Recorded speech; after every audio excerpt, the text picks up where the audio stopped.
ଯେତେବେଳେ ଆମର टिश्यू जलीय अंशर मात्रा अधिक हो जाए बा तरल मात्रा अधिक हो जाए से से टिश्यूटा फुली जाए।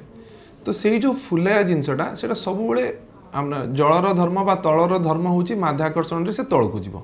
तो जेहेतु आम गोड़टा तल को रोचे तो से प्रथम गोड़ ही फुल माने जो कि आम देह कौन मात्रा तरल बा लुण अंश अधिका रोचे या आम डाक्तरी भाषा एक्चुअली कहू पेरिफेराल इडिमा। तो इडिमा पुणी बहुत प्रकार अच्छी pitting oedema non pitting oedema. तो पिटिंग इडिमा विषय जाना पिटिंग इडिमा हूँ माने जितेबाला आमर गोड़ पाद फुली आउ से जगार आम जदि आम बुढ़ा आंगुली ताकू चिपी धरिकी किसी समय रखिबू ताले किसी समय पर से जगार गोटे प्रकार गात हो। तो या कह जाए पिटिंग इडिमा। तो माने बेसिकली से जगार जो जलीय अंश तरल अंश थिला ता प्रेशर जो डिस्प्लेस होगला आ से जगार गोटे गातटे तैयारी होगला। तो मोर ऑफ पिटिंग इडिमा बहुत समय पैथोलॉजिकल ही थाए।